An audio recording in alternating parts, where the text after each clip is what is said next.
दोस्तों आज 20 जून है और मैं हूं आपके साथ नदीम अकरम। मिडल ईस्ट में एक बार फिर हालत बेहद गर्म नजर आ रहे हैं। लेबनान में जारी झड़पों के बीच हिजबुल्लाह के बड़े दावे सामने आए हैं। ईरान ने हुर्मुज को लेकर एक अहम बयान दिया है, जबकि अमेरिका, इजराइल और लेबनान के बीच कूटनीतिक हलचल भी तेज है।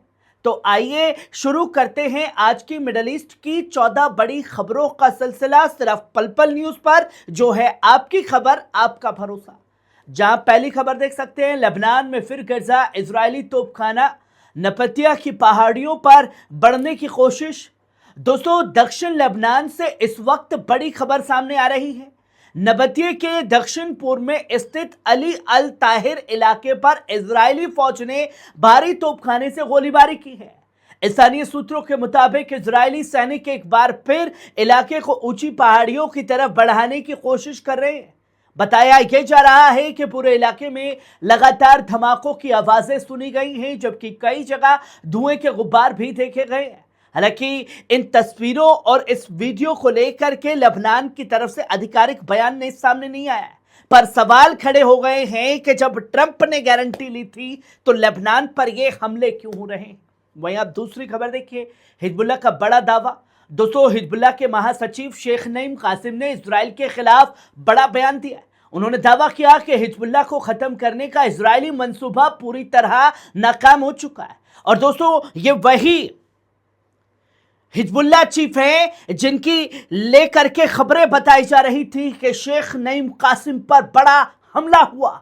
शेख नईम कासिम जो हैं वो नहीं रहे, पर अब वीडियो आपके सामने है। जब बाप इजराइल ने ये बताया तो आपने सच माना। अब ये शेख नईम कासिम का जिन, भूत या रूह किस तरीके से आकर के इजरायली हुकूमत को चुनौती दे रही है, ये आपके सामने है। वहीं आप तीसरी खबर देखिए, ईरान का बड़ा बयान। दोस्तों ईरान के विदेश मंत्रालय के प्रवक्ता इस्माइल बगाई ने हुर्मुज बंद किए जाने की खबरों को पूरी तरह बेबुनियाद करार दिया है। बगाई ने कहा कि 18 जून को हुए युद्ध विराम समझौते के बाद से कारोबारी जहाजों की आवाजाही लगातार जारी है और समुद्री व्यापार सामान्य तौर पर चल रहा है। उन्होंने जोर देकर के कहा कि हुर्मुज को बंद करने के दावे हकीकत से दूर हैं और उनका कोई आधार नहीं है। गौरतलब है कि हुर्मुज दुनिया के सबसे अहम तेल व्यापारिक रास्तों में से एक माना जाता है, इसलिए इस पर आने वाली हर खबर पर पूरी दुनिया की नजर रहती है।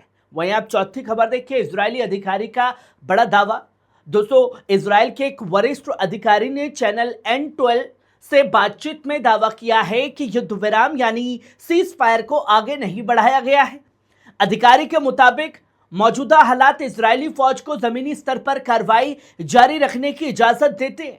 उन्होंने यह भी कहा कि IDF बुनियादी ढांचे को निशाना बनाने और सामने आने वाले किसी भी नए खतरे के खिलाफ कार्रवाई करने का अधिकार रखती है। इस बयान के बाद एक बार फिर इस बात पर सवाल उठने लगे हैं कि इलाके में तनाव कम होगा या आने वाले दिनों में हालात और ज्यादा गंभीर होंगे। वहीं आप पांचवी खबर देखिए, हुर्मुज से गुजरने के लिए ईरान के नए नियम 60 दिन तक सुरक्षा मुफ्त है। दोस्तों ईरान की पर्शियन गल्फ स्ट्रेट अथॉरिटी ने हुर्मुज से गुजरने वाले जहाजों के लिए नए दिशा निर्देश जारी किए हैं। अथॉरिटी के मुताबिक सभी जहाजों को आधिकारिक जरियों के जरिए ट्रांजिट दस्तखत देनी होगी, अपने संपर्क विवरण और तयशुदा रूट की जानकारी देनी होगी और कम से कम 48 घंटे पहले आवेदन करना होगा। इलाके में दाखिल होने से पहले अपने सफर के रास्ते और वक्त का तालमेल भी करना होगा। ईरानी अधिकारियों का कहना है कि अगले 60 दिनों तक बीमा की जिम्मेदारी ईरानी सरकार उठाएगी, इसलिए सुरक्षा, सलामती और पर्यावरण से जुड़ी सेवाओं के लिए कोई शुल्क नहीं लिया जाएगा। वहीं आप छठी खबर देखिए, शहबाज शरीफ से MBS ने किया शुक्रिया। दोस्तों पाकिस्तान के वजीर आजम शहबाज शरीफ ने सऊदी अरब के क्राउन प्रिंस मोहम्मद बिन सलमान से टेलीफोन पर बातचीत की। शहबाज शरीफ ने क्षेत्र में अमन के लिए सऊदी अरब की लगातार कोशिशों और समर्थन पर उनका शुक्रिया अदा किया।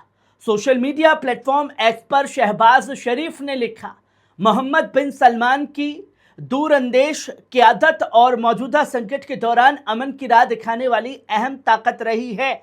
दोनों नेताओं ने इस बात पर भी इत्तेफाक किया कि अगले दौर की बातचीत को मुकालमे, कूटनीति और अमन की हिफाजत के उसूलों के तहत आगे बढ़ाया जाना चाहिए। इसके अलावा दोनों नेताओं ने पाकिस्तान सऊदी रिश्तों और आर्थिक साझेदारी को और मजबूत बनाने पर भी चर्चा की है। वहीं आप सातवीं खबर देखिए, अमेरिका लेबनान में अहम बातचीत, हिजबुल्लाह को निरस्त करने पर जोर। दोस्तों, अमेरिकी विदेश मंत्री मार्को रूबियो और लेबनान के राष्ट्रपति जोसेफ आउन के बीच अहम टेलीफोनिक बातचीत हुई है। अमेरिका ने लेबनान की हुकूमत और उसकी सुरक्षा संस्थाओं, खासतौर पर लेबनानी फौज के लिए अपने समर्थन को खुलकर दोहराया है। वहीं राष्ट्रपति आउन ने इजरायली हमलों को तुरंत रोकने की जरूरत पर जोर दिया है और कहा कि अगले हफ्ते होने वाली अमेरिका की सरपरस्ती में लेबनान इजराइल वार्ता के लिए मुकम्मल सीज़फायर बेहद जरूरी है। दूसरी तरफ मार्को रूबियो ने कहा कि इजराइल के साथ सीधी बातचीत ही लेबनान की तामीर नौ, आर्थिक बहाली और हिंसा के सिलसिले को खत्म करने का सबसे मुमकिन रास्ता है। अमेरिका ने साथ ही हिजबुल्लाह को निरस्त करने और पूरे लेबनानी इलाके पर सरकारी कंट्रोल बाहर करने की बात भी दोहराई है। वहीं आप नौवीं खबर देखिए, मिस्र में जुटेंगे पाकिस्तान, सऊदी और तुर्की के विदेश मंत्री। दोस्तों, मिडल ईस्ट के हालात पर एक अहम कूटनीतिक बैठक रविवार को मिस्र के अल आलिमीन शहर में होने जा रही। मिस्र के विदेशी मंत्री बद्र अब्देलाती, सऊदी अरब के फैसल बिन फरहान, तुर्की के हकान फिदान और पाकिस्तान के इशाक डार के साथ चौतरफा बैठक करेंगे। इसके बाद बातचीत और संयुक्त प्रेस कॉन्फ्रेंस भी होगी। माना जा रहा है कि मिडल ईस्ट में अमन, बहाली, ईरान अमेरिका समझौते और लेबनान की ताजा सूरत हाल पर चर्चा हो सकती है। ये बैठक ऐसे वक्त में हो रही है जब स्विट्जरलैंड में प्रस्तावित अमेरिका ईरान वार्ता टल गई है, जबकि क्षेत्र में सीज़फायर को लेकर के भी हालात बदल रहे हैं। वहीं आप नौवीं खबर देखिए, ईरान जंग का भारी बोझ। दोस्तों, अमेरिका में ईरान जंग की लागत को लेकर बड़ी चर्चा शुरू हो गई है। वॉल स्ट्रीट जर्नल की रिपोर्ट के मुताबिक अमेरिकी रक्षा विभाग यानी पेंटागन ने कांग्रेस के करीब 80 अरब डॉलर के अतिरिक्त फंड की जरूरत बताई है। रिपोर्ट में यह कहा गया है कि यह रकम सिर्फ जंग से जुड़े खर्चों के लिए नहीं बल्कि दूसरे सरकारी खर्चों को पूरा करने के लिए मांगी जा रही है। इससे पहले पेंटागन के एक अधिकारी ने अनुमान लगाया था कि ईरान के साथ जंग पर अब तक लगभग 25 अरब डॉलर खर्च हो चुके हैं। उधर बढ़ती महंगाई, ऊर्जा की ऊंची कीमतों और जंग के आर्थिक बोझ को लेकर आर्थिक अमेरिकी मतदाताओं में भी बेचैनी बढ़ रही है, जिससे आगामी चुनावों पर असर पड़ सकता है। वहीं आप 10वीं खबर देखिए, ट्रंप के बयान पर भड़की मेलोनी। दोस्तों, अमेरिका के राष्ट्रपति डोनाल्ड ट्रंप और इटली की वजीर आजम जॉर्जिया मेलोनी के बीच सियासी तनातनी खुलकर सामने आ गई है। ट्रंप ने दावा किया था कि G7 सम्मेलन के दौरान मेलोनी ने उनसे तस्वीर खिंचवाने की गुजारिश की थी। हालांकि मेलोनी ने इस दावे को पूरी तरह मनगढ़ंत और बेबुनियाद बताते हुए कड़ी नाराजगी जताई है। उन्होंने कहा कि वे ट्रंप के इस बयान से हैरान हैं और ये बात पूरी तरह गढ़ी गई है। मामला इतना बढ़ गया कि इटली के विदेश मंत्री एंटोनियो तायानी ने अगले हफ्ते की अपनी अमेरिकी यात्रा भी रद्द कर दी है। इस घटनाक्रम को दोनों देशों के रिश्तों में बढ़ते तनाव के तौर पर देखा जा रहा है। वहीं आप 11वीं खबर देखिए, यमन की सना सरकार ने इजराइल को चेतावनी दी। दोस्तों, यमन की सना सरकार के विदेश मंत्रालय ने इजराइल को एक बार फिर कड़ी चेतावनी दी है। मंत्रालय ने कहा है कि लेबनान पर जारी इजरायली हमले अंतर्राष्ट्रीय कानून और युद्ध विराम समझौते की खुली खिलाफ वर्जी है। बयान में यह भी कहा गया कि इजराइल क्षेत्र में अमन बहाल करने की कोशिशों को नाकाम बनाने और तनाव बढ़ाने की कोशिश कर रहा है। सना सरकार ने यह भी दावा किया कि मुकावमत का मोर्चा इस बढ़ते तनाव के सामने खामोश नहीं बैठेगा। साथ ही मंत्रालय ने लेबनानी मुकावमत की कार्रवाइयों को समर्थन करते हुए कहा कि ये आत्मरक्षा का जायज हक है। बयान में यमन की तरफ से किसी भी नए अमेरिकी या इजरायली तनाव का सामना करने की तैयारी का भी जिक्र किया गया है। वहीं आप 12वीं खबर देखिए, ईरानी कमांडर की इजराइल को चेतावनी। दोस्तों, ईरान की कुदस फोर्स के कमांडर इस्माइल कानी ने इजरायली फौज को सख्त चेतावनी दी है। उन्होंने दावा किया कि अगर इजरायली सैनिक अपने सियासी नेताओं की नीतियों पर चलते रहे तो उन्हें गंभीर नतीजों का सामना करना पड़ सकता है। उधर इजरायली फौज ने दक्षिणी लेबनान में एक सैन्य कार्रवाई के दौरान अपने बटालियन कमांडर और 3 अन्य सैनिकों के मारे जाने की ऐलान किया है। वहीं कुछ मीडिया रिपोर्ट्स में यह भी दावा किया गया है कि नबतिया के अली अल ताहिर इलाके की पहाड़ियों पर कब्जे की कोशिश कामयाब नहीं हो सकी है। वहीं आप 13वीं खबर देखिए, अबू उबैदा का हिजबुल्लाह को सलाम। दोस्तों, हमास की सैन्य शाखा कस्साम ब्रिगेड के प्रवक्ता अबू उबैदा ने लेबनान में हिजबुल्लाह के लड़ाकों की सराहना की है। उन्होंने कहा कि वे लगातार इजरायली फौज को भारी नुकसान पहुंचा रहे हैं।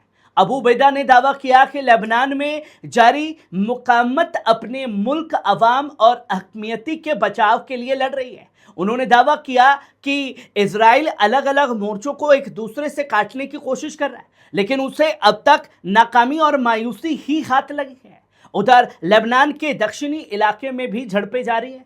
कुछ रिपोर्ट्स में यह दावा किया गया है कि इजरायली फौज को कफर तबनीत और अली अल ताहिर इलाके में कड़ी मुकावमत का सामना करना पड़ा, जबकि इजराइल ने इलाके में एक कठिन सुरक्षा घटना की भी पुष्टि की है।